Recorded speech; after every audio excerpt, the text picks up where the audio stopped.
There are things in this world that only start to make sense once you step back far enough to see the full picture. A single death record, by itself, means absolutely nothing. A name written in a ledger means nothing. A signature at the bottom of a coroner's report means absolutely nothing, unless you happen to see that same name appear on the next report, and the one after that, and the one after that one too. For 3 entire decades, across dozens of deaths spread out over 3 different counties, through wars, epidemics, and fires that should have scattered every piece of evidence into ash, someone was always just there. Someone whose name just kept appearing exactly where it never should have been. Not as the victim, not even as a witness, just present. Authorized. Signed off. And the craziest part? Nobody noticed. Not once, for 30 years. Because the one thing that makes a secret truly safe isn't hiding it away in a vault. It's making it look like boring, ordinary paperwork. This, right here, is the story of Harrow County, Kentucky, and the name that should have stopped appearing long before it finally did. Before we jump into the story of Harrow County, if you're brand new here, I want to welcome you. This channel, The Fear Sermon, exists specifically for stories exactly like this one. True stories, strange stories, deeply unsettling stories. So go ahead and hit that subscribe button and ring the notification bell so you never miss another one. And while you're at it, tell me in the comments, where are you listening from right now? What city? What state? I genuinely love knowing who's out there in the dark with me. So, the county seat of Harrow was a pretty modest, totally unremarkable little place tucked away in the eastern hill country of Kentucky. It was basically a small cluster of buildings squeezed into the crook where 2 creeks met, surrounded by ridge lines that kept both the weather and the outside world at a comfortable distance. By the spring of 1847, it had maybe 400 permanent residents living there. There were 2 churches from competing denominations that shared one graveyard but refused to speak to one another. There was a dry goods store, a mill that barely ran during dry summers, and a courthouse that doubled as a meeting hall, a place of worship whenever neither congregation had enough room, and occasionally even an actual courtroom. The county itself had only been formally organized about 12 years earlier, carved out from territory that had already been carved up and recarved multiple times since statehood. The records they kept back then were definitely not what you'd call meticulous.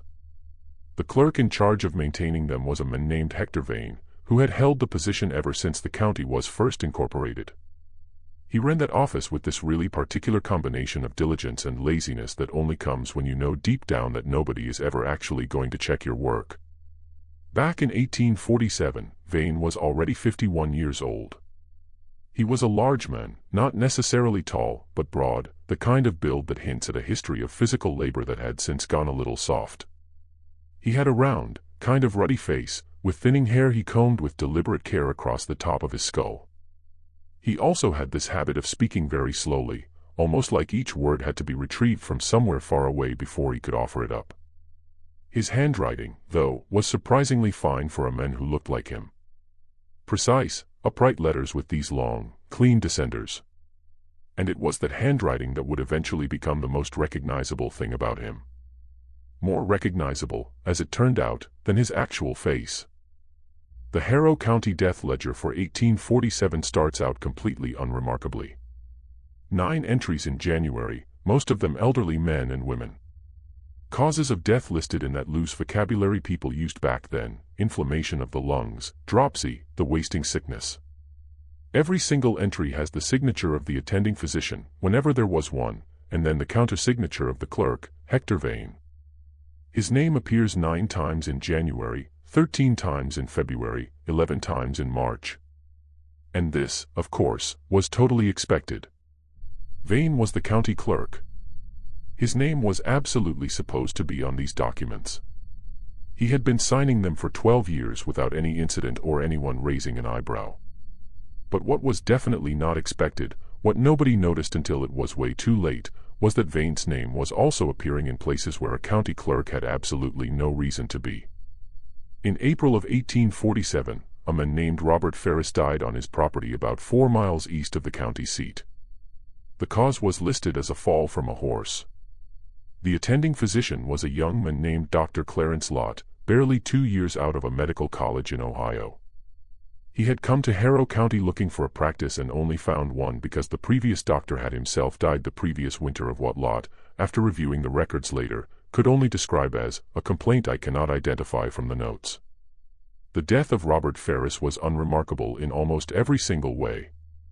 He was 54, a farmer, survived by a wife and 4 kids, and a debt at the dry goods store that was honestly not inconsiderable. But down at the bottom of the report, right alongside Dr. Lott's signature, there was a second notation. A line that read, verified and recorded. H. Vane, County Clerk, present at examination of remains. Present at examination of remains. Now, this was unusual. County clerks did not typically attend the examination of remains. Their role was administrative, to receive reports, file them, make sure the ledger was accurate, affix the county seal when required. Nothing in the statutes of Kentucky required, or even suggested, that the county clerk should travel 4 miles out into the countryside to stand around in a barn while a young physician examined a dead farmer. Dr. Lott, when asked about it later, much later, said that he had actually found it a little odd at the time, but he hadn't questioned it. Vane had simply shown up at the Ferris property before Lott had even been summoned. He introduced himself, explained that it was apparently county policy for a clerk to be present whenever an estate of any significance was involved, and then just stood quietly in the corner of the barn while Lott did his examination. He asked no questions. He touched nothing. When Lott was finished, Vane just nodded, made a quick notation in a small leather-bound book he carried, and left. I thought nothing of it, Lott said later. He seemed to know what he was about. The death of Robert Ferris was followed that same autumn by the death of Martin Ferris, Robert's eldest son. He was 22 years old, cause listed as fever of the brain. And again, down at the bottom of the report, signed in that same precise, upright hand, H. Vane, County Clerk, present at examination. 2 Ferrises, father and son, within 6 months. Hector Vane present at both. The Ferris property, which had been the largest privately held tract of arable land in that part of the county, passed entirely to creditors within 18 months. The widow remarried. The younger kids scattered. The land itself was eventually purchased at auction for a price well below its assessed value by a land company whose articles of incorporation had been filed with the Harrow County Clerk's office 4 months before Robert Ferris ever fell from his horse. And the filing clerk for that incorporation, Hector Vane. None of this was visible from inside a single ledger. None of it was visible from inside a single year. It was the kind of pattern that only becomes a pattern across decades. And the only way to see it across decades was to have access to all the records at once and be looking for something specific. Nobody was looking, though. Not yet. The years between 1848 and 1855 were definitely not quiet ones in Kentucky, or really in the nation as a whole. The Mexican War had ended, leaving behind a generation of young men returning from a foreign country carrying habits and expectations that just didn't fit neatly back into quiet rural county life. The whole debate over slavery, which had simmered beneath the surface of pretty much everything for as long as anyone could remember, was starting to boil over. Kentucky was a border state in spirit just as much as geography. It would never fully commit to either side of the question, which basically meant it was never fully at peace with itself. And this kind of ambient unease settled into the social fabric of places like Harrow County, like damp settling into old wood. Right in the middle of all this, Hector Vane just kept doing his work. He was re-elected county clerk in 1848 without any opposition. The position paid very little and required a whole lot, and honestly, nobody else wanted it. He was re-elected again in 1852. By this point, his tenure had lasted so long that people had simply stopped thinking of the county clerk's office as something separate from the men who actually occupied it. Vane was the records. He was the ledgers, the land deeds, the incorporation filings, the death registers, the marriage licenses, the tax rolls. He was basically the living, breathing institutional memory of Harrow County. And he cultivated this impression with quiet, relentless care. He knew things about people. Now, that in itself wasn't remarkable. Clerks always know things about people because the records they maintain are literally an archive of every legally significant moment in a community's life. But Vane knew things specifically, and he deployed this knowledge with a precision that was, to anyone who actually thought about it clearly, slightly unnerving. He would mention in casual conversation some tiny detail from a deed filed 15 years earlier. He would know, without being told, that a man's father had died intestate, and that there were therefore questions about the inheritance that had never been formally resolved. He would know who owed whom, and by how much, and since when. People found this impressive rather than troubling. It just seemed like evidence of his dedication, his thoroughness, his care for the county and its citizens. It took a particular kind of mind to see it differently, to look at that encyclopedic memory and ask not, why does he know so much, but what is he actually doing with it? In the spring of 1851, a farmer named Alton Greer died of what was recorded as inflammation of the stomach. He was 63, a widower with only one surviving child, a daughter named Margaret, 28 years old, unmarried, who lived with him on the family property. The property was substantial, about 240 acres of bottomland along the eastern creek, well-watered and productive, assessed at nearly 3 times the value of most comparable tracts in the county. Dr. Lott attended the death of Alton Greer. Hector Vane was, once again, present at the examination of remains. His notation in the ledger was identical to the one he had made back in 1847, verified and recorded. H. Vane, county clerk, present at examination of remains. Margaret Greer, when she came to the courthouse 6 weeks after her father's death to file the estate paperwork, discovered that several things were already in order. The will, which she had never actually seen executed in its final form, had been filed with the county clerk's office 2 years before her father even died. It left the property to her outright, which she had expected, but it also stipulated that if she died or sold the property within 10 years, the proceeds should be divided among a list of charitable organizations.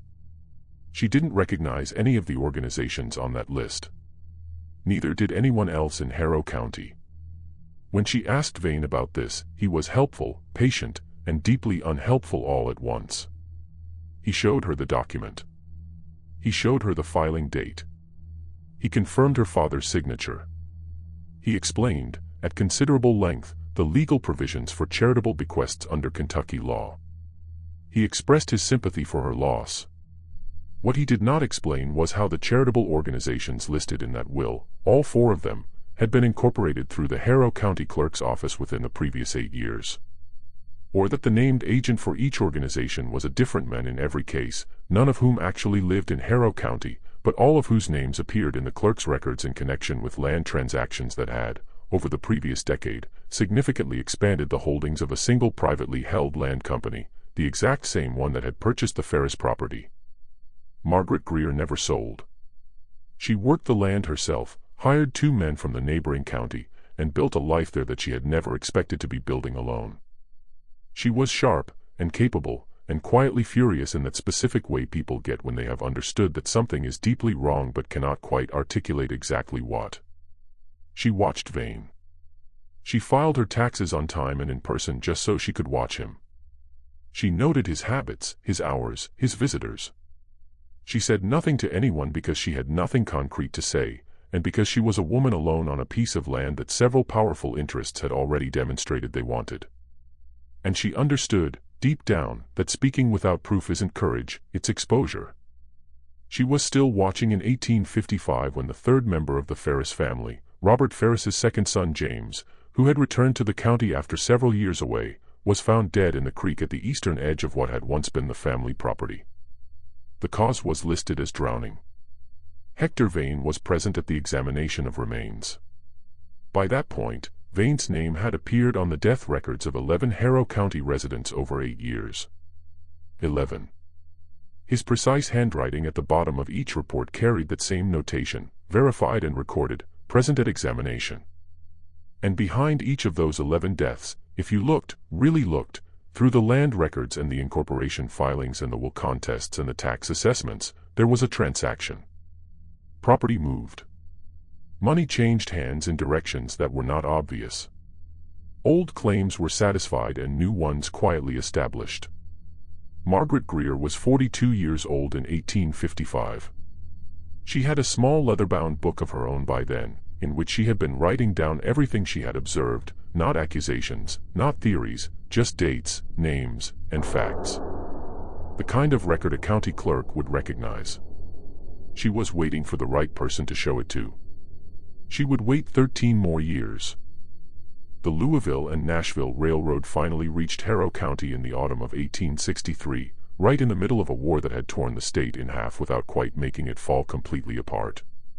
Kentucky had declared its neutrality and then watched that neutrality get violated by both sides, one after the other. Confederate troops moving north across its southern border, Union forces responding from the river towns. And the people living in those interior counties had learned to hold very still, say very little, and wait to see whose army was closest on any given morning. The railroad changed everything. It always does.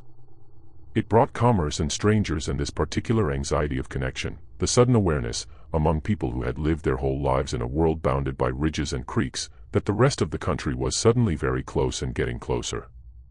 Among the strangers the railroad brought to Harrow County was a man named Thomas Reed.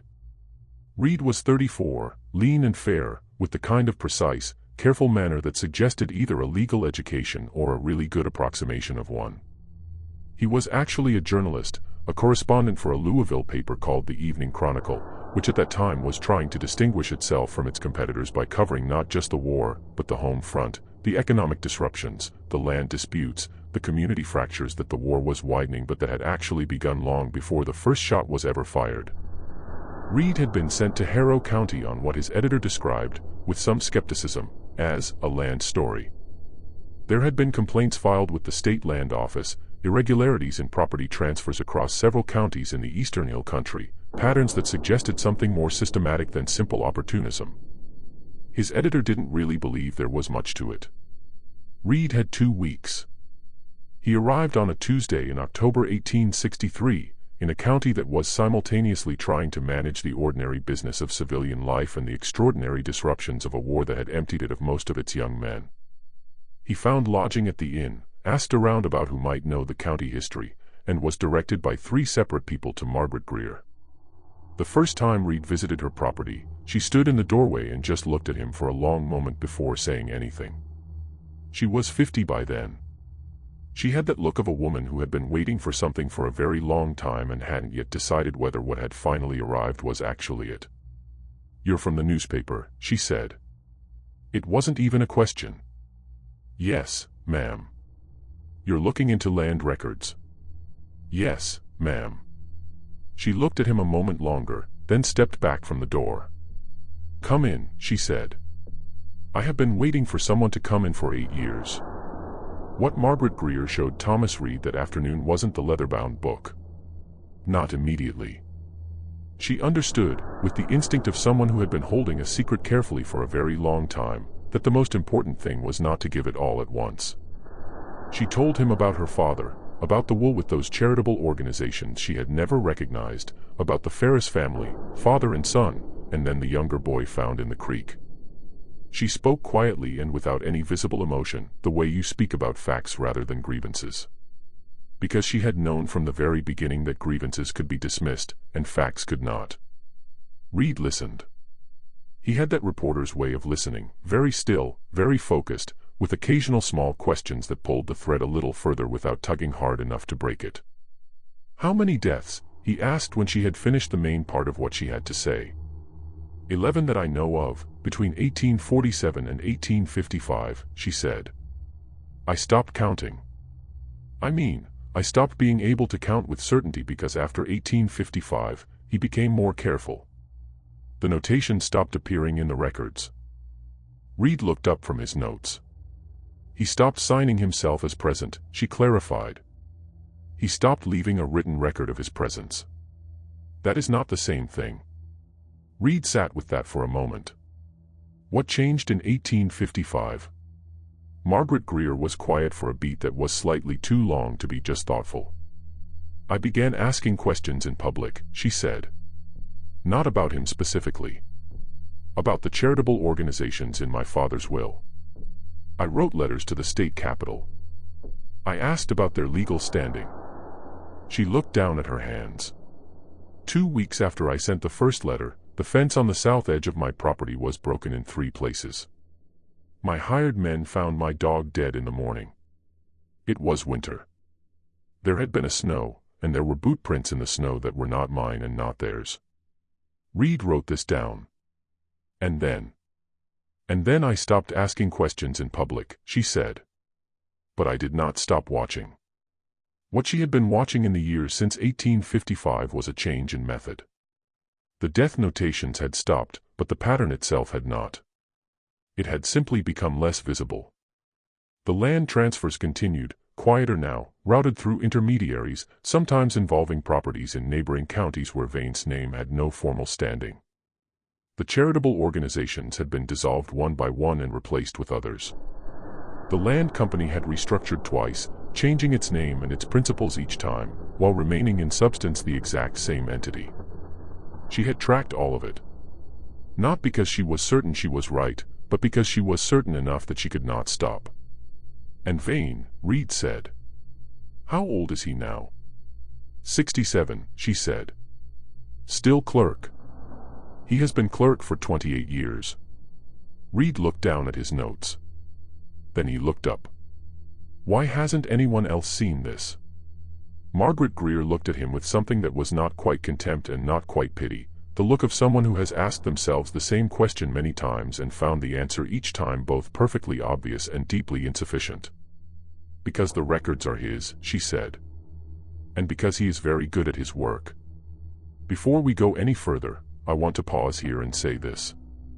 The people who piece together the truth in stories like this one are never the powerful ones. They're always the ones who were told to be quiet and just didn't quite manage it. If that kind of story speaks to you, then this channel, The Fear Sermon, has many more just like it waiting for you. Go ahead and subscribe, hit that notification bell, and leave a comment. I genuinely want to know what you think is really going on here. Do you trust Margaret Greer? Do you think Thomas Reed might be getting in over his head? Thomas Reed spent the next 11 days in Harrow County. He slept maybe 4 hours a night and spent the rest of the time reading. The clerk's office opened at 7 in the morning. Reed was on the steps at 6:45, and he stayed in that small room that smelled of old paper and tallow for as many hours as Vane would allow, which was, to Reed's slight surprise, nearly all of them. Vane did not obstruct him at all. He was cooperative, patient, and helpful in that deliberate way of a man who has decided that cooperation is simply the correct strategy. He answered questions readily. He retrieved ledgers without complaint. He offered context and historical background with the ease of a man who has spent 30 years in the same room. You have been clerk for a long time, Reed said on the second morning. 28 years, Vane agreed without any particular inflection. He was standing at a shelf replacing a ledger. His back was to Reed. The county has not produced many candidates for the office. Apparently not. Do you enjoy the work? Vane turned and looked at him. His face was still round and ruddy, but it had grown heavier with the years. His eyes were a pale, faded blue, the kind of blue that looks almost transparent in certain lights. It's an honest trade, he said. The records don't argue back. Reed spent the first 3 days just establishing the pattern that Margaret Greer had described. He found it exactly where she said he would, in the death ledgers, in the land records, in the incorporation filings. He found Vane's notation on 11 death reports between 1847 and 1855. He mapped the property transfers that followed each death, tracing them through the intermediaries and the restructured entities all the way to the land company, which by 1863 was operating under the name of the Harrow Valley Land and Improvements Trust. The trust held, by his count, slightly more than 4,000 acres of Harrow County land. He could not determine from the available records exactly what it intended to do with this land or who ultimately controlled it. The principals listed on the trust's most recent incorporation were men whose names he did not recognize and who were definitely not residents of Harrow County. On the 4th day, he found something that Margaret Greer had not told him about, because she had not known about it. In a ledger from 1849, a property tax assessment ledger that would not typically have contained anything interesting, there was a notation in Vane's hand at the bottom of an otherwise routine page that read, "See also Pendleton, 1848. That was all. See also Pendleton, 1848. No explanation. No context. Just the name and a date range with no end. Pendleton County was about 80 miles to the west, across the ridges and along the river. Reed didn't know at first whether this meant Pendleton County specifically or a person named Pendleton. He wrote it down and kept going. On the 6th day, he found the second name. This required looking not in the death ledger itself, but in the margin of a page in the records of the Harrow County Circuit Court, a page from an 1853 probate proceeding relating to the estate of a man named Jacob Halt, who had died of the stomach complaint in the summer of that year, and whose small farm on the northern ridge had subsequently been acquired by a company that Reed's mapping had already connected to the trust. The probate record was routine. But in the margin, in ink slightly different from the body text, added after the main document had dried, there was a name. Not Vane's name. A name Reed had never seen before. W. Crane. Just that. No first name spelled out. No title or designation. Just W. Crane, written in a hand that was not Vane's, slightly heavier, with a different character to the capital letters. Reed copied it into his notes and said nothing. On the 7th day, he asked Vane, as casually as he could manage, whether the clerk's office maintained records of its interactions with other county offices around the state. "What do you mean by interactions?" Vane asked. "Correspondence, professional exchanges. When records from another county are relevant to a Harrow County matter, for instance." "There is a correspondence file," Vane said. "In the back room. It is not organized in any way that would be useful to a journalist. I'd like to look at it, if that's all right." Vane looked at him for a long moment. "It is all right," he said.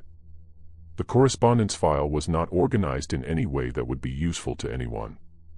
It was a wooden crate about 2 feet deep, containing what appeared to be about 20 years of miscellaneous letters, receipts, notifications, and official communications. None of it sorted, much of it faded or water-damaged. Reed spent 4 hours in that back room working through it methodically.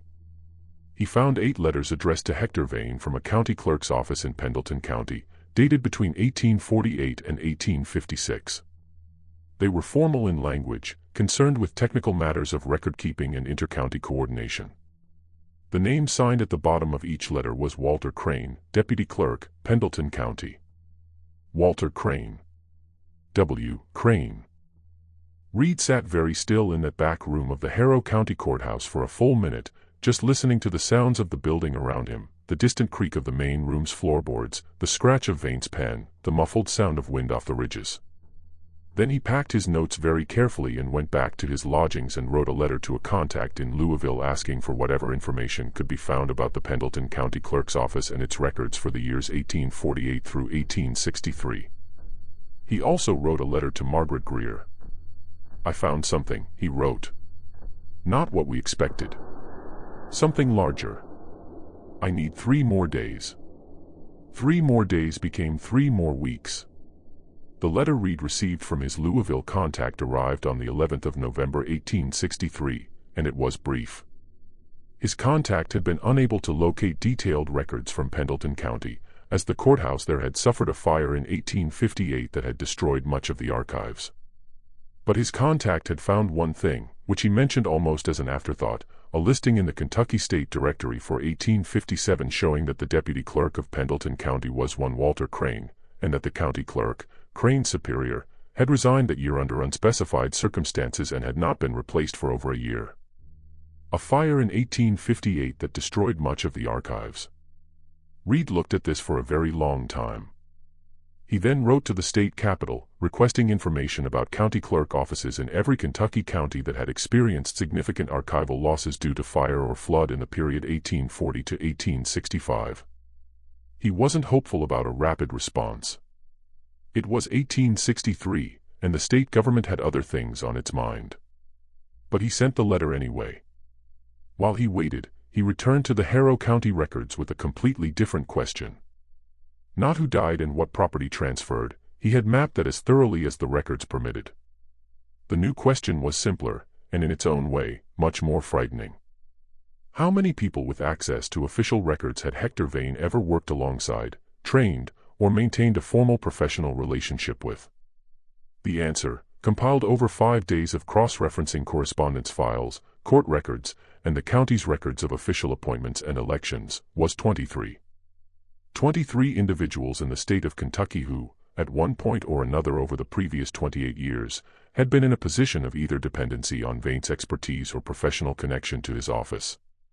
Not all of them were clerks. Some were circuit court judges. Some were justices of the peace. Some were county assessors or surveyors, positions that, like the clerk's office, touched the fundamental records of land and death. Of the 23, Reed was able to determine the current status of all but 3. 2 of the unaccounted ones had simply disappeared from the records, moved away, presumably, though no forwarding address or subsequent filing appeared in any county he had access to. The third was Walter Crane. Crane's last appearance in any official record Reed could locate was a filing in Pendleton County dated March of 1858, 3 months before the courthouse fire. After that, nothing. No resignation notice. No listing in any subsequent state directory. No death record in Pendleton County, or none that had survived the fire. Reed wrote in his notebook, W. Crane disappeared 1858. Courthouse fire 1858. Connected to H. Vane by correspondence 1848 to 1856.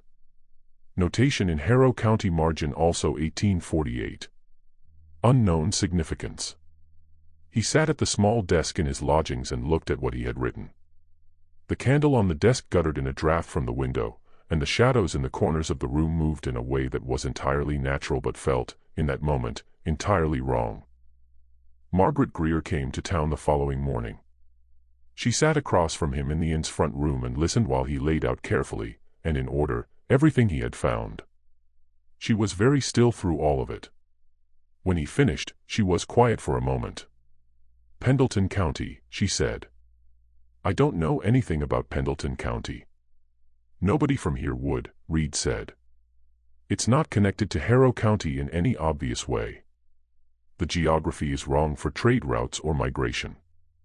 The only connection I've been able to establish is Vane and Crane. And Crane. She looked at the table. You think it's bigger than one county? I think it's been bigger than one county for a long time, Reed said. I think Harrow County is just one piece of something. I think the land company here, the trust, is one piece of a larger structure. And I think whatever Vane knows about it, Walter Crane knew too. And Crane is gone. Crane is gone. Margaret Greer was quiet for a long moment. Then she said, My father trusted Hector Vane. He knew him for 30 years before he died. He let him handle the filing of the will. He spoke of him as a reliable man. Reed nodded. He was reliable, she said. That's exactly what he was. He was the most reliable person in the county. He was always there. He always knew everything. He always knew exactly what to do. She paused. I have thought many times about whether a man can be both perfectly reliable and perfectly criminal, and I have concluded that these are not as different as they seem. Reed looked at her. He is reliable about getting things done, she said. Whatever those things are. Just when we thought we'd seen it all, the horror in Harrow County only keeps deepening. If this story is giving you chills right now, share it with a friend who loves dark mysteries and hit that like button to support the Fear Sermon. We are barely even halfway through, and the worst of what Hector Vane has been doing is only just beginning to come into focus. Stay with me. The response from the state capitol arrived in early December 1863. It was not a comprehensive document. The state archivist's office, in the middle of a war, had neither the time nor the staff to conduct a thorough investigation, but it was enough. The letter listed 11 Kentucky counties that had experienced significant archival losses in the period 1840 to 1865. Of these, 5 had lost their records to fire. 2 had lost them to flood. 1 had lost them to a fire that had, according to the notation in the state records, been attributed to accident or negligence. 3 had experienced losses that were less specifically documented, records described as missing, misplaced, or destroyed in the removal process. Reed mapped these 11 counties against the list of 23 individuals he had identified as being connected to Vane. 7 of the 11 counties with archival losses had a current or former connection to one of Vane's 23 associates. 7 out of 11. This was not proof of anything, legally or journalistically. Records were lost all the time, by accident, by neglect, by the ordinary entropy of institutions that just didn't have the resources to maintain them properly. Fires happened. Floods happened. But 7 out of 11, across a period of 23 years, in a pattern that mapped consistently onto a network of professional relationships centered on a single man. Reed spent an entire evening arguing with himself about whether he was seeing a pattern or constructing one. This was the central dilemma of his profession, and he was honest enough to feel it genuinely rather than just as a rhetorical exercise. He went back to the records. In the Harrow County Land Assessment Ledger for 1856, he found something he had passed over before without registering its full significance. A correction, a formal amendment to a prior entry, executed in Vane's hand, relating to a parcel of land that had been assessed in 1847 at a value considerably higher than its eventual sale price.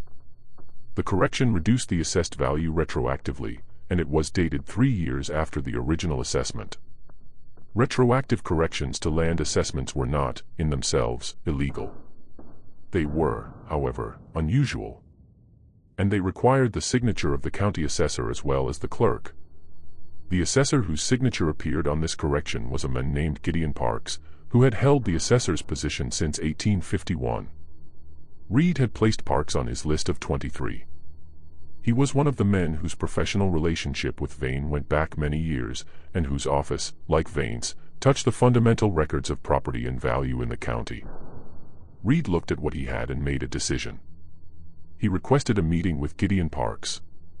Parks agreed to see him the following afternoon at the assessor's office in the courthouse building. He was a small, neat man of maybe 60, with a careful, watchful manner and a slight tremor in his hands of someone under chronic stress. He answered Reed's preliminary questions about the county, about his office, about land records in general, with the cooperative vagueness of a man who knows more than he's saying but has not yet decided how much to say. Then Reed asked him about the 1856 correction. Parks went very still. "That is a routine amendment," he said after a moment. "The original assessment and the corrected value are substantially different," Reed said. "Assessments are sometimes revised. 3 years after the fact." Parks looked at his hands. The tremor was slightly more visible. "Mr. Parks," Reed said carefully, "I am not here to write about you. I'm trying to understand a pattern of activity that has been going on in this county for a very long time, and I believe it has happened in somewhat similar form in other counties in this state. I am not asking you to accuse anyone or put your name to anything. I am asking you to help me understand what I am looking at." Parks was quiet for a very long time. The afternoon light was coming through the narrow window of the office, catching the dust in the air. Outside, there was the sound of a cart going down the main street and someone calling out to someone else. "The correction was not my idea," Parks said finally. His voice was very low. Reed waited. "I was told the original figure was in error," Parks said. "I was told it needed to be adjusted. I was told this was a standard procedure." "Who told you?" Parks looked up. His eyes in the light were the color of old paper. "You already know," he said. Reed wrote down nothing in that moment.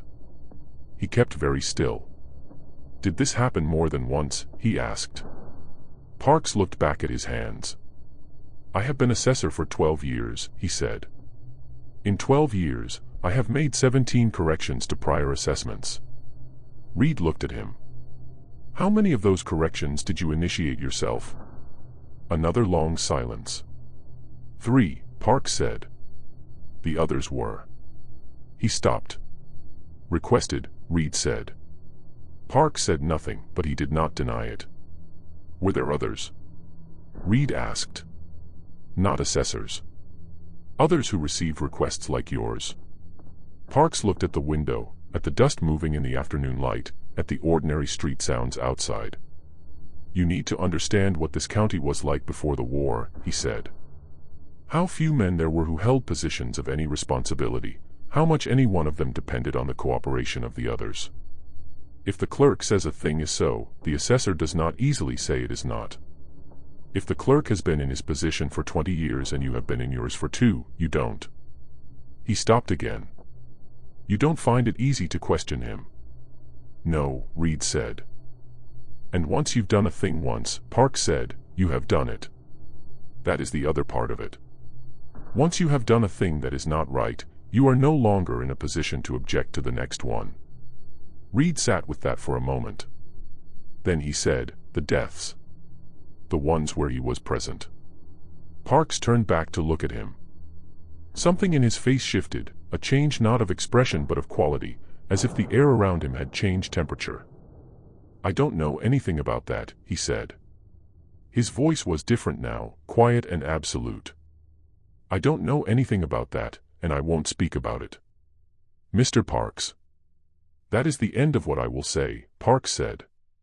I have told you more than I should have. I have told you more than I intended to. He stood, signaling that the meeting was over. Reed stood too. One question, Reed said. Just one. Parks waited. How many people in this county, Reed said, do you think know what you know? Gideon Parks looked at him for a long moment. His hands were no longer trembling, which was somehow more disturbing than when they had been. Enough, he said. And none of them have said a word in 12 years. Think about what that means.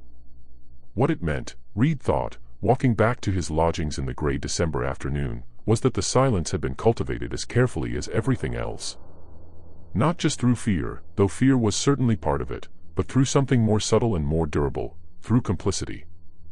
Through the slow accumulation of small compromises that bound each person to the silence by their own participation in it. This was not a new observation. Reed had covered political corruption before, had seen the mechanisms of organized dishonesty in city governments and railroad companies and legislative bodies. But there was something different about what he was looking at here. Something smaller in scale, and therefore, in a way, more disturbing. This was not the grand corruption of great institutions. This was the corruption of the ordinary, the everyday, the unremarkable. It was built not into boardrooms and legislatures, but into the small wooden offices of county courthouses, into the routines of men who knew each other's names and had dinner at each other's tables and sat next to each other in church. He returned to Margaret Greer the following morning. She listened to his account of the meeting with Parks with the careful attention she brought to all information, absorbing it, weighing it, setting it in the context of what she already knew. 17 corrections, she said. In 12 years, and 14 of them were not his. So he says. She nodded slowly. What I never understood, she said, was how Vane knew which properties to target. The ones he went after were not random. They were the best land in the county, or the most strategically located. He didn't come to my father's property by accident. He came because it was the right land. She paused. Who was telling him which properties to go after? Reed looked at her. Think about it from the other direction, she said. Vane is the clerk.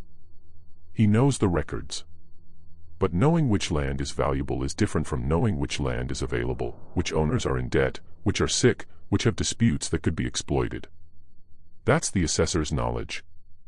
The assessor would know who couldn't pay their taxes, who was overextended, who had contested claims. Reed sat with that for a moment. So Parks was not just processing the corrections, he said. He was identifying the targets. Or someone in his office was, she said. And then Vane did the rest. But Parks said he didn't know about the deaths. Parks said he won't speak about the deaths, she said. Which is not the same thing. Reed looked out the window at the winter fields. I need more, he said. I have patterns, and I have a partial confession from an assessor who will never repeat it publicly. I need something in the records that connects directly. Margaret Greer was quiet for a moment. Then she said, there is something I have not shown you yet. She had been keeping it, she explained, because she had not been certain she could trust him. Not with his intentions, which she had assessed fairly quickly, but with his judgment about when to use it. She had learned in 13 years of watching that information released at the wrong moment was worse than information withheld, because it warned the wrong people and gave them time to respond. But she had made her assessment now, and she had decided the time was right. She reached into the bag she had brought with her and produced the leather-bound book. It was smaller than Reed had imagined, the size of a hand, not quite as thick as his thumb. The cover was worn and slightly warped with age, and the pages when she opened it were dense with her small, clear handwriting, dates, names, observations. The record she had been keeping since 1847, when she had first begun to notice. But it was not the observations that she wanted to show him. It was something she had found in the back of the book, tucked between the last written page and the back cover. A folded paper, creased and recreased many times. The ink slightly faded but still legible. It was a letter, undated, but the paper and ink were consistent with the late 1840s. It was addressed to no one, and it wasn't signed. But the handwriting, the upright, precise letters with the long, clean descenders, was unmistakably Hector Vane's. The arrangement is as we discussed. The trust will receive transfer of the Ferris East parcel no later than 6 months following. The physician has been briefed and will note causes consistent with natural illness. Parks has been notified of the assessment adjustment. Crane confirms the Pendleton matter is settled. No further correspondence on this matter should be committed to paper by any party. Reed read it twice. Then he read it again. "Where did you get this?" he said. "My father's desk," she said. "After he died. It was in a drawer with some old correspondence he had kept. I did not understand what it meant until much later. By that time, I understood well enough not to show it to anyone in this county." Reed looked at the letter. No further correspondence on this matter should be committed to paper by any party.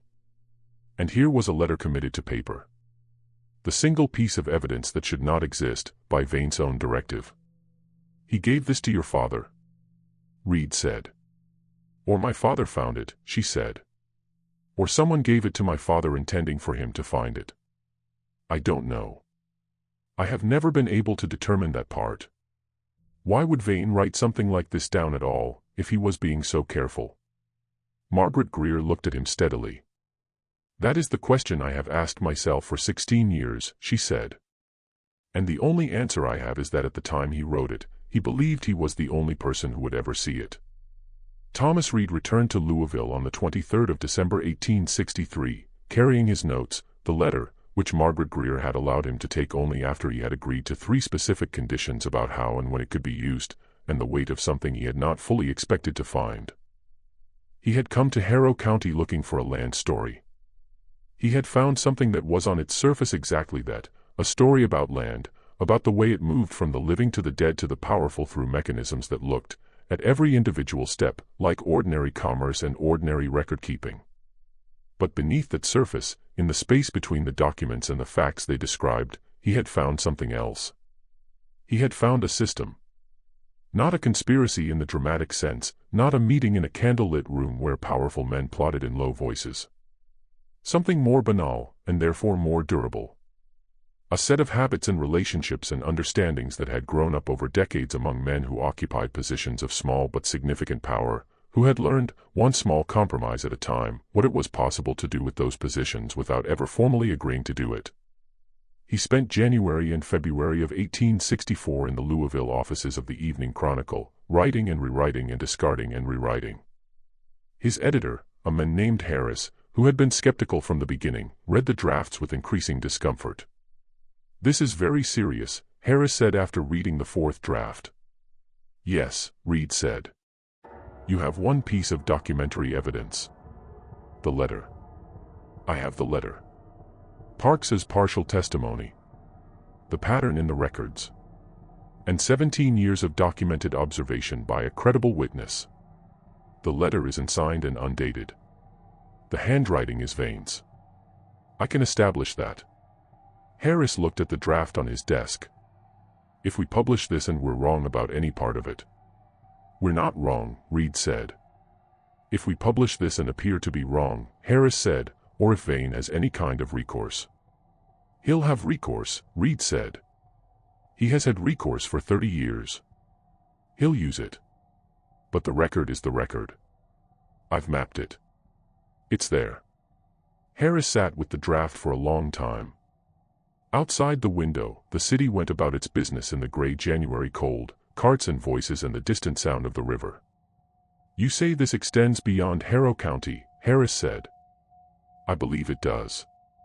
I can only fully document Harrow County with what I have now. But the pattern with Walter Crane in Pendleton County, the notation in the margin, the lost records, it suggests at minimum a second county, and possibly more. How many more? Reed looked at him. That's the part one can't determine yet. I need access to records that may not exist anymore in counties where the archives have been. He paused. Managed. Harris looked at him sharply. You're saying the missing archives are not coincidental? I'm saying that 7 of the 11 counties in Kentucky with significant archival losses between 1840 and 1865 have documented connections to men who had professional relationships with Hector Vane. I'm saying that when records disappear, and the only person left who knew what was in them is the person with a motive to make them disappear, it is worth asking the question. Harris was quiet for a long moment. Then he said, We'll need a lawyer. I expected that. And we can't publish while the war is still. The war will end, Reed said. When it does, I want to be ready. He was ready when it ended. The 5th draft of the article was complete by July of 1865, 3 months after Appomattox. It ran in the Evening Chronicle on August 14, 1865, under Reed's name, across the front page and 2 full inside pages. The headline read, The Harrow Record, 30 Years of Deaths, Land Transfers, and one signature that appears in all of it. Hector Vane read the article on the morning of August 16th. He had received a copy through the regular mail, the newspaper folded and addressed in the ordinary way, as if it were any other piece of correspondence.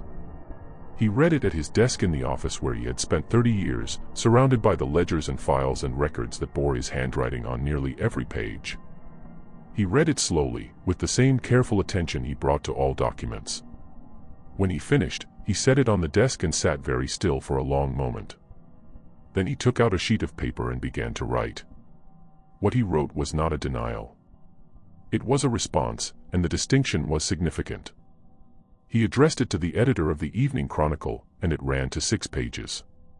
In it, he did not deny the facts Reed had reported, the presence of his name on the death records, the existence of the letter, the pattern of land transfers, the involvement of Parks and Crane. Instead, he contextualized them. He acknowledged that he had been present at the examination of remains on multiple occasions. He explained that this was a practice he had adopted following a dispute in 1847 about the valuation of an estate in which an error in the physician's report had led to a legal complication that had taken years to resolve. To prevent future errors, he had made it his practice, when a death involved property of significance to the county records, to attend the examination personally. This was not, he noted, required by statute, but neither was it prohibited. He acknowledged that he had had a professional relationship with Walter Crane of Pendleton County. He described this as an ordinary correspondence between county clerks, undertaken for the purpose of aligning record-keeping practices between neighboring jurisdictions. He acknowledged that the trust had acquired land in Harrow County over many years. He explained that he had served in an unofficial advisory capacity as a consultant to the trust on matters of county land records. This was, he acknowledged, a conflict of interest that he should have disclosed, and he expressed regret that he had not done so. He said nothing about the letter. He addressed it only in a single sentence, noting that, the document attributed to my hand has been removed from its context and its meaning misrepresented. He said nothing about the deaths. The response was brilliant in its way, measured, reasonable, conceding enough to seem credible without conceding anything that could be used against him. Harris read it and said, with a mixture of frustration and professional admiration, that Vane had clearly spent time in his life reading legal documents. Reed read it and felt something cold settle in his stomach, not because the response undermined his reporting. It didn't, and both of them knew it. But because it was the response of a man who had done this before, who had faced scrutiny before and had survived it, and who understood from experience exactly how much to concede and exactly how much to withhold. The response was published. And then the other thing happened. 3 days after Vane's response appeared in the Chronicle, Gideon Parks resigned as county assessor. He cited health reasons. He left Harrow County within the week and did not give a forwarding address. The week after that, the offices of the Evening Chronicle received a letter from a legal firm in Frankfort, Kentucky, representing, as it turned out, not Hector Vane personally, but the Harrow Valley Land and Improvements Trust. The letter alleged that the article constituted defamation and demanded a retraction. Harris summoned Reed to his office. "We are not retracting," Reed said. "No," Harris agreed. "But we're going to court." "Good," Reed said. "Because that means the records become part of a legal proceeding. Public record. They can't be managed once they're in a proceeding." Harris looked at him. "You thought they might try to manage the records?" "They have been managing records for 30 years, Reed said. "That is the entire story." The lawsuit was filed in October of 1865 and proceeded with the glacial pace of Kentucky's civil litigation in the immediate post-war period. Courts were backed up. Lawyers were unavailable. Witnesses were scattered. But the lawsuit had the effect Reed had predicted. It forced the records into a formal legal context where they could not be altered without detection and where their contents became, in a limited but real sense, public property. And in that context, a second journalist became interested in the story. Her name was Eliza Dorn, and she worked for a small but ambitious paper in Cincinnati, Ohio, called the Western Intelligencer. She had read Reed's original article and had been following the lawsuit with interest, and she had done something Reed had not. She had gone to Pendleton County. The courthouse fire of 1858 had destroyed most of the Pendleton County records, but not all of them. Some had been removed before the fire, for reasons that the subsequent investigation, which Dorn noted in her first letter to Reed had been remarkably brief and inconclusive, had never clearly explained. These removed records had been taken to the home of the county judge, who had died in 1861, whose widow had died in 1864, and whose estate had been administered by, it took a moment for Reed to absorb this, a land company incorporated in Pendleton County in 1857, whose listed agent was a man named J. Halt. J. Halt. Jacob Halt of Harrow County had died in 1853. But the name was not so unusual. It could be coincidence. Dorn did not think it was coincidence. She had found, in the ruins of a barn that had once been the primary storage facility for the county judge's estate, a water-damaged box containing approximately 40 pages of miscellaneous Pendleton County records, including 17 death reports from the years 1849 through 1857. 14 of those 17 death reports bore at the bottom a notation, not in Vane's handwriting. Vane was 80 miles away. But the same notation, in a different hand, verified and recorded. W. Crane, Deputy Clerk, present at examination of remains. Walter Crane had been doing in Pendleton County exactly what Vane had been doing in Harrow County. 14 deaths in 8 years. All of them involving property that had subsequently transferred to a land company that was, through a chain of incorporations and restructurings, connected to the Harrow Valley Land and Improvements Trust. Eliza Dorn's article appeared in the Western Intelligencer in February of 1866, and it named Crane directly as Vane's counterpart and probable collaborator. It also asked, in explicit terms, what had happened to Walter Crane after March of 1858. The question was answered, in a sense, 3 months later, when the body of a man was found during the construction of a railroad spur near the Pendleton County line, at a depth of approximately 6 feet. The body was too far decomposed for certain identification, but the clothing and personal effects, including a pocket watch with an engraving on the back and a brass badge from the Pendleton County Clerk's office, suggested it was a man who had been in his late 30s at the time of death. Walter Crane had disappeared in early 1858. The fire had followed in the summer of that year. The circuit court judge handling Reed's case, upon reviewing Dorn's article and the news of the discovery, extended the scope of the proceeding. The trial, when it finally came in the spring of 1868, was not what Thomas Reed had imagined it would be. He had imagined confrontation, the satisfaction of watching the evidence laid out before a judge and jury, watching Vane's careful edifice of reasonable explanation finally collapse under the accumulated weight of the record. He had been a journalist long enough to know that the truth, when properly documented, had a weight to it that was hard to deny. But the legal system was not a newspaper, and the standards were different. And the men in the courtroom brought with them all the complications of the world they had come from. Hector Vane, now 82 years old, sat at the defense table with the patience of a man who has outlasted everything before and intends to outlast this. He had hired the best lawyer in Frankfurt, a man named Clement Davis, whose reputation for dismantling circumstantial evidence was formidable. Davis spent the first 3 days of the trial methodically challenging the authenticity and provenance of every document Reed had assembled, not necessarily arguing that they were fraudulent, but planting the seed of uncertainty about each one. The letter, Margaret Greer's letter, Vane's letter, the one that should not have existed, was the crux of the evidentiary dispute. Davis argued that its handwriting could not be definitively attributed to Vane, that its lack of date or signature made it useless as direct evidence, and that its provenance, found in a dead man's desk by his daughter, held in private for 16 years, gave ample opportunity for alteration or fabrication. Margaret Greer testified on the third day. She was now 55 years old. She walked to the witness stand with the composure of a woman who had been preparing for this moment, in one form or another, since the morning she had found her father's will, and stood in this very courthouse asking a younger Hector Vane what the charitable organizations listed in it were. She answered Davis's questions directly and without flinching. She did not embellish. She did not speculate.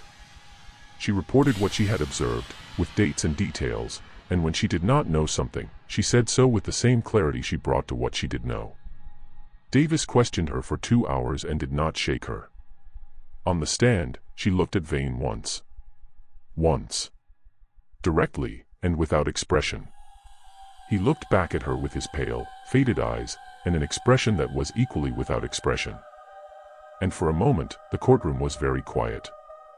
The jury deliberated for 4 days. The verdict, when it came, was both a result and a disappointment. The civil defamation suit, which had been the nominal framework for the entire proceeding, was decided in favor of the Evening Chronicle and Thomas Reed, meaning the article stood, and no retraction was required.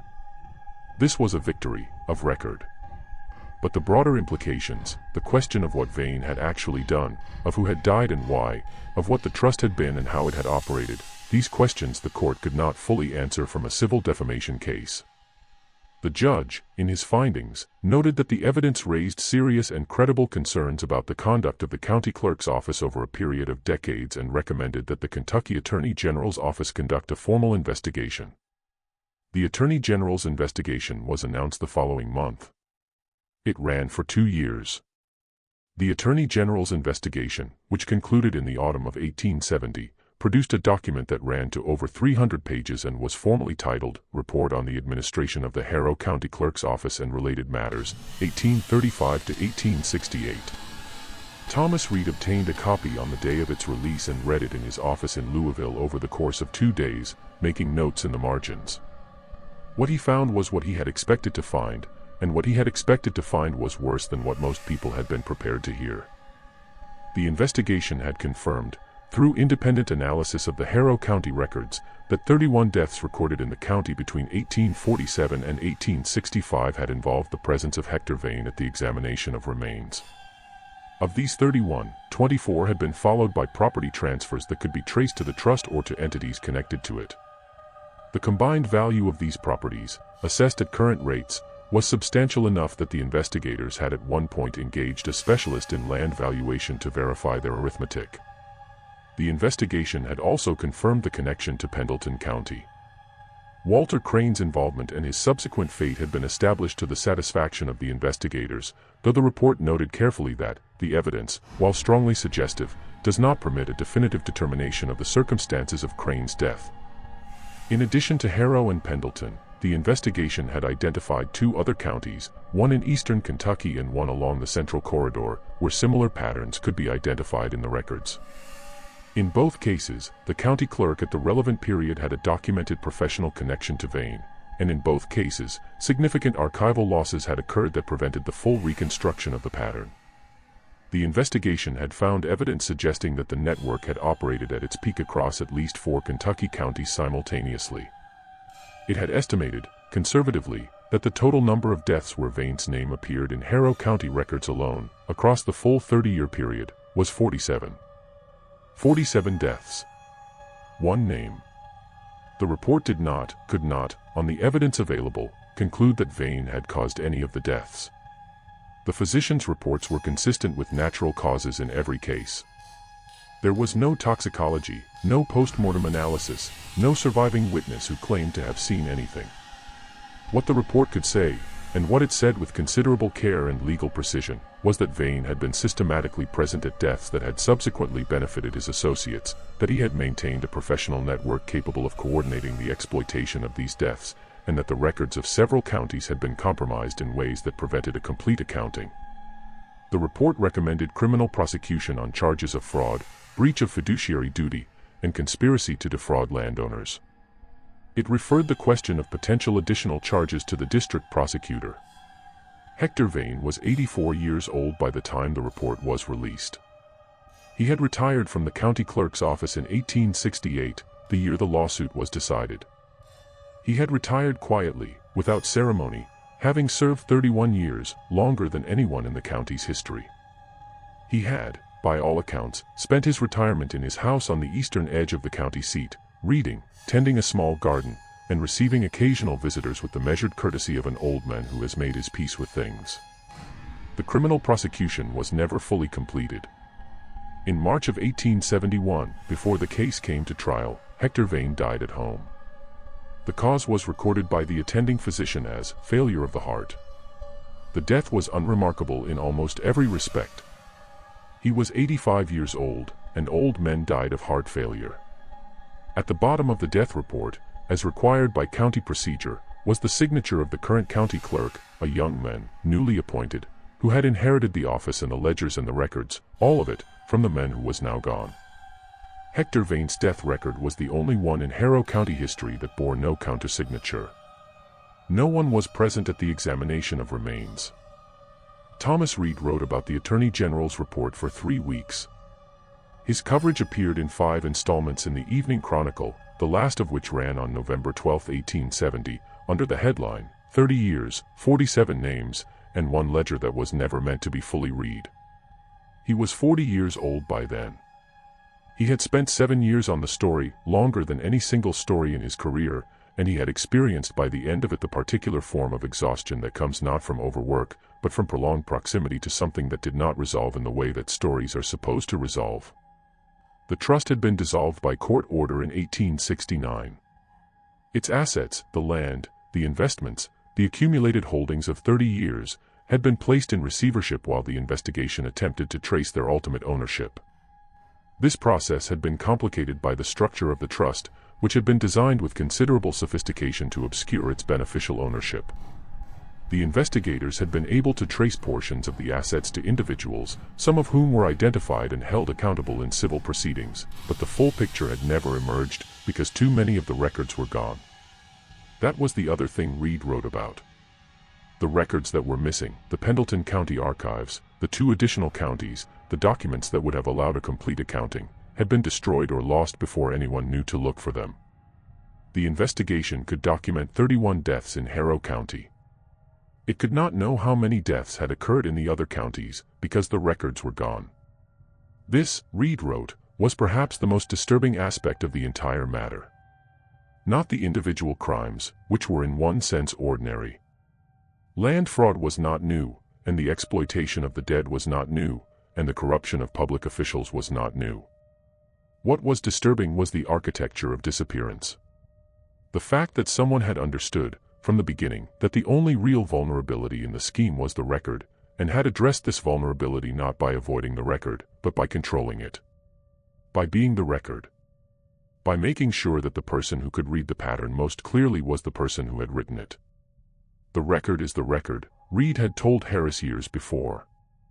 It's there. He had believed this absolutely, believed in the documentary power of accumulated fact to outlast the people who had created it. He still believed it, but he believed it with less certainty than he once had, because he had spent 7 years looking at what happened when the keeper of the record was also the author of the harm it documented. He had seen how easily the record could be shaped, curated, thinned, not falsified, not crudely altered, but managed over time by someone with the patience and the access and the will to do it. 47 names in 30 years. Vane's signature on all of them. And what lay beneath? The full weight of what had happened to how many people in how many counties across 3 decades was still, and would remain, a matter of incomplete knowledge. Margaret Greer was 57 in 1870. She had kept her property. She had kept her father's land and worked it herself and hired her men and paid her taxes and attended the courthouse when she needed to and watched Hector Vane from across the room with eyes that saw everything and said nothing for 13 years, until Thomas Reed had sat across from her in her front room and she had decided the time was right. She was asked by Reed, in the last of his interviews with her, whether she felt that justice had been served. She was quiet for a moment, in the way she was always quiet before saying something that mattered. "The land is in receivership," she said. "Some of the people who profited from this are facing proceedings. The record has been corrected, as much as it can be corrected." She paused. "But the men who lost their property are still dead. The families who were scattered are still scattered. The families who were displaced from land that had been in their names for a generation, some of them haven't been found. And the records from the other counties are gone." "So no," Reed said. "I did not say no," she said. "I said what happened. Justice is not my word for what we have. What we have is a corrected ledger. It is less than justice and more than nothing. And that is the most honest accounting I can give." Reed wrote that down. He used it in his final piece, without attribution, because she had asked him not to name her in the final article. She had spent 30 years watching from a safe distance, and she was not ready quite yet to be visible in the way that final naming would require. He respected this. He had learned, over 7 years, to respect the careful distances that people maintain when the thing they are watching is still capable of turning around. The Harrow County Courthouse was rebuilt in 1874, following a fire that began in the annex where old records were stored. The fire was attributed, after a brief investigation, to an overturned oil lamp. The records destroyed in the fire were, for the most part, duplicates of documents that had already been entered into evidence in the Attorney General's investigation. Nothing essential was lost. Or so the investigation concluded. Thomas Reed, by then a senior editor at the Evening Chronicle, received a letter about the fire from Eliza Dorn, who had continued covering the story from Cincinnati with the steady determination she had brought to it from the beginning. Her letter was 3 paragraphs long. The first paragraph reported the fire. The second noted that the investigation had been conducted by the current county clerk and had concluded in 5 days. The third paragraph contained a single sentence. The current county clerk was appointed in 1868, the year Vane retired. He was trained in record-keeping by Hector Vane personally. Reed put the letter on his desk and looked at it for a long time. Then he wrote back to Dorn. "I know," he wrote. "I have known for 2 years. I have been trying to determine how much of the old pattern transferred with the training." Her response arrived 10 days later. "Enough," she wrote. "I don't know yet how much more than enough.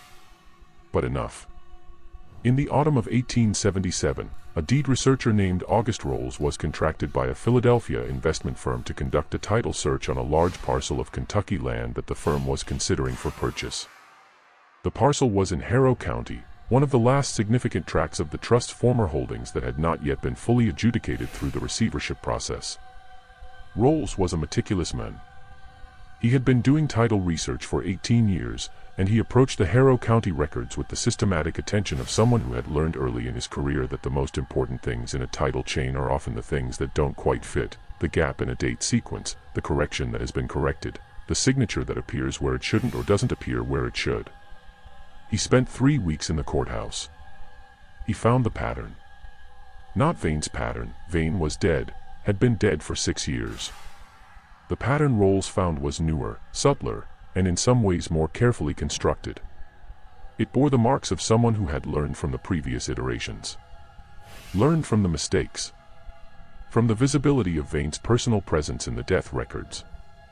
From the letter that had survived. From the network of connections that had ultimately been traceable. This new pattern was more diffuse. The name that appeared in the records was not one name, but several, rotating, overlapping, each individual involvement seeming unremarkable in isolation. But Rolls was looking for patterns, not individual transactions. And what he saw, laid out across the ledgers of the previous 8 years, was the same underlying logic. Deaths followed by transfers. Transfers followed by consolidation. Consolidation following a line that pointed faintly but clearly toward the same end. He wrote a report for his Philadelphia client and recommended against the purchase. The client declined the purchase. Rolls then wrote a separate letter, not to the Evening Chronicle, whose coverage of the original story he had read carefully before coming to Harrow County, but to Thomas Reed personally, whose name he had found in the masthead, and whom he addressed with the directness of one professional to another. You should know that whatever was happening in this county has not stopped. It has changed shape. It is harder to see and harder to prove, but the logic of it is the same. I believe you will recognize what I have found. He enclosed a 20-page summary of his title research. Reed read it on a Thursday morning in October of 1877. He read it twice. He took it home and read it a third time in the evening by lamplight, in the room where he had spent 12 years writing about Harrow County and the people who had shaped it and the records they had kept and altered and managed. He recognized what Rolls had found. He recognized it the way you recognize the handwriting of someone you have never met, but whose letters you have been reading for 30 years. Not the letters themselves, because those had changed, but the hand behind them. The logic behind the hand. The particular way that a certain kind of mind organizes the world into something that looks, from any single angle, like nothing more than ordinary paperwork. He was 58 years old. He had spent 15 years on this story. He sat for a long time in the lamplight. Then he wrote 2 letters. The first was to August Rolls, asking him to continue his research and to document everything with the same rigor he had already demonstrated. The second was to Eliza Dorn, who was still at the Western Intelligencer in Cincinnati, who had never stopped watching, who had predicted 2 years before that there was enough of the old pattern left to grow back if the conditions were right. You were right, he wrote. It started again. Or it never stopped. I cannot yet tell which. The second investigation into Harrow County began in 1878. It was slower and quieter than the first, partly because the principals had learned from the first investigation, and partly because the men conducting it, Reed and Dorn and Rolls, working without the formal apparatus of a lawsuit or an attorney general's office, had only the tools of documentation and publication, which were formidable, but not unlimited. By the spring of 1879, they had assembled enough to publish. Reed's final article on Harrow County appeared in the Evening Chronicle on the 14th of April 1879. It was titled with the particular weight of a man who had been working toward this sentence for 30 years. The name changed. The system did not. The article documented the second iteration of the pattern, the 8 years of quiet activity following Vane's retirement and death, the new network of names, the same underlying logic of deaths and transfers and managed records. It named the current county clerk. It named 2 associated landholders. It named the firm in Louisville that had served, without apparent awareness, as the financial conduit. And in the last paragraph, Reed wrote something he had not written in any of his previous articles, something he had been turning over in his mind for 15 years, since the afternoon in Margaret Greer's front room when she had told him about Hector Vane with the flat precision of a woman who had been holding the truth for too long. The most dangerous official in any community, he wrote, is not the one who is openly corrupt, because the openly corrupt can be identified and removed. The most dangerous official is the one who is indistinguishable from the legitimate exercise of his function. The one whose crimes are built into his duties, whose frauds require the same skills as his honest work, whose presence at the scenes of harm is explained by his role, and his role alone. In Harrow County, Kentucky, for 30 years, this man was the keeper of the public record. He did not falsify the record. He shaped it. He was there at the beginning of every transaction, and he was there at the end. And the record shows that he was always exactly where he was supposed to be. That is not a coincidence. It is the point. The current county clerk resigned 6 weeks after the article appeared. A state investigation was opened in July of 1879. Thomas Reed did not cover it. He was tired, in the specific way of men who have spent too long close to one story, and he was 59 years old, and the world had moved considerably since the morning he had arrived in Harrow County in October of 1863, looking for a land story, and found instead the quiet, systematic architecture of a man who had decided early in his career, and perhaps without fully naming the decision even to himself, that the public record was his record, and that the dead could not correct him. Margaret Greer was 66 years old in 1879. She had sold her property the previous year, not to any company, not at a forced price, but in her own time and at her own value, to a farming family from the next county, who wanted the land for the same reasons her father had wanted it. Because it was good land. Well-watered, productive, and worth keeping. She had moved to Louisville. She had taken her leather-bound book with her, and Vane's letter, and the decades of careful observation it represented. She was asked once, by a young woman who had read Reed's articles and come to find her, whether she had ever been afraid. "Every day," she said. "But fear and stopping are not the same thing." The young woman wrote this down. It was not destined for a newspaper. She was not a journalist, only someone who had found the story and could not let it go, which was its own kind of record-keeping. She wrote it in a small notebook, in her careful hand, and she kept it. And the last entry in the notebook, undated but written sometime in the early 1880s, reads, "The courthouse in Harrow County burned again in 1881. The investigation lasted 3 days. The clerk's records were saved. All other records were lost." And below that, in different ink, as if written later and with a slightly different pen, some names do not leave. What do you think really happened in Harrow County? Do you believe everything was ever fully revealed, or was the deepest part of the story buried in those courthouse fires, lost forever before anyone could read it? Leave your comment down below and let me know your thoughts. If this story sent a chill down your spine, make sure to subscribe to the Fear Sermon and hit that notification bell. We have more stories just like this one waiting for you. Share this with someone who loves exploring history's darkest corners. And until next time, trust the record, but always, always know who wrote it.